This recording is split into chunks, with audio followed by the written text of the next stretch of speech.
Hello and welcome to Brain Bites. Today's topic is directly connected to your health, lifestyle, and everyday choices. Why?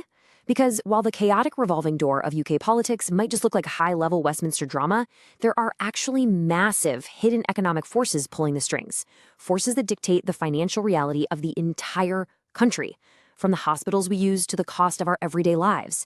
So let's dive right into this explainer and figure out what's really going on.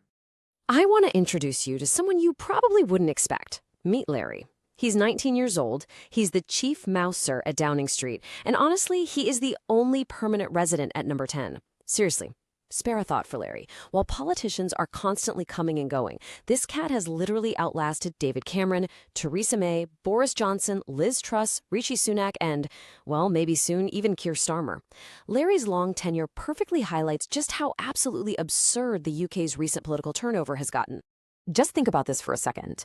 Over a span of merely 7 years, Britain has relentlessly churned through 5 different prime ministers. 5! So why the constant musical chairs? Well, voters and politicians are understandably impatient. People are absolutely desperate for a way out of a stubbornly low-growth economy and, an incredibly exhausting cost of living crisis. The knee-jerk reaction is always, well, let's just swap out the prime minister, right? But as we're going to see, the real issue isn't actually about who's sitting in that chair. Now, despite all this historical chaos, current Prime Minister Keir Starmer remains pretty optimistic.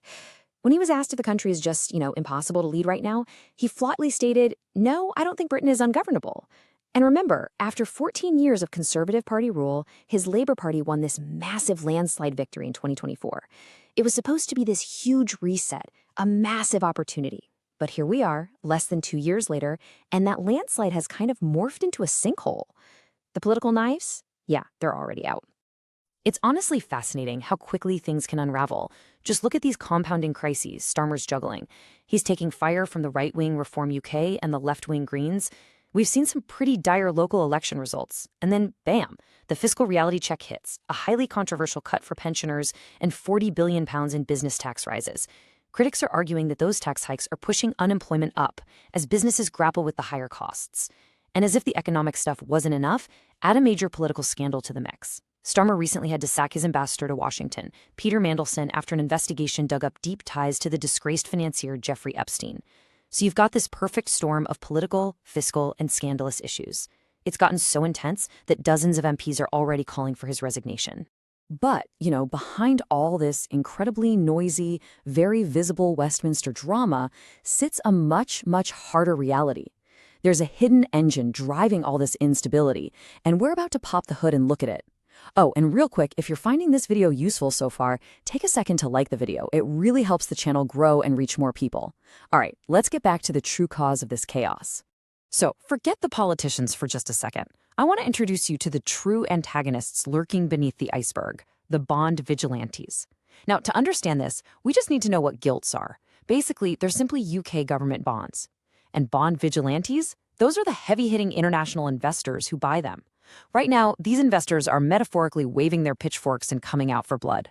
See, they heavily influence and even punish governments for policies they think are fiscally risky by demanding higher yields. And because of that pressure, the cost of long-term UK borrowing has recently hit highs we literally haven't seen since 1998. And why exactly does that matter to us? Well, it boils down to this staggering number: £100 billion. Let that sink in. That is how much the UK government spent purely on debt interest in the most recent fiscal year alone. Whenever those bond yields go up, the cost of servicing the national debt just skyrockets. To put the sheer massive scale of that burden into perspective, let's look at it like this. That £100 billion spent just on interest, it's nearly equivalent to the UK's entire annual education budget. This right here is the absolute crux of the problem. When a government has to spend this much just to pay off the interest on its national credit card, that means there is drastically less money available for actual investments. Stuff like boosting economic growth or fixing crumbling institutions like our schools and hospitals. The debt is quite literally starving the country of desperately needed cash. Now, to be totally fair, this isn't just a British problem. Bond yields are up globally across the G7. Japan is seeing its highest since 1997, and Germany since 2011. A lot of this is being driven by higher expected inflation connected to the war in the Middle East and spiking energy prices. But when you look really closely at the UK, investors are demanding an increasingly costly premium specifically for Britain. Why is that? Well, because they are taking the UK's chaotic political uncertainty and layering it right on top of those broader global economic fears. So the most crucial takeaway here is the structural reality facing literally any prime minister right now. The UK's debt is sitting above 90% of its total economic output, which makes the country incredibly vulnerable to these rising interest rates. Throw in the war in Iran driving up energy inflation and the harsh reality that, despite some theoretical economic growth on paper, actual wage gains for everyday people have completely dropped off after accounting for inflation. Guys, these are immense structural macroeconomic challenges. They leave any sitting prime minister, completely regardless of their political party, with almost insurmountable hurdles. You simply cannot legislate these problems away overnight. And this dynamic brings us directly to the current battle for the future of the country. On one side, you have Keir Starmer and his Chancellor, Rachel Reeves. They are preaching strict fiscal discipline. And interestingly enough, the bond markets are actually defending them right now because above all else, the markets want stability. But then on the other side, right within his own party, you have challengers like Andy Burnham. He's stepping up with these really bold spending plans, arguing that Westminster shouldn't just let itself be held hostage by the bond market. The catch? His rhetoric immediately spooked those very same investors. Ultimately, we have to recognize the harsh reality, which is summarized perfectly by this quote. The rules are there for a very important purpose, to give confidence to investors. Whether the person in charge is Starmer, Burnham, or a conservative leader, Westminster remains firmly, undeniably tethered to the global bond market. Whoever the next prime minister is, they will still be operating in a world defined by international instability, massive geopolitical tensions, and incredibly strict financial markets. Which leaves us with this final, incredibly provocative question.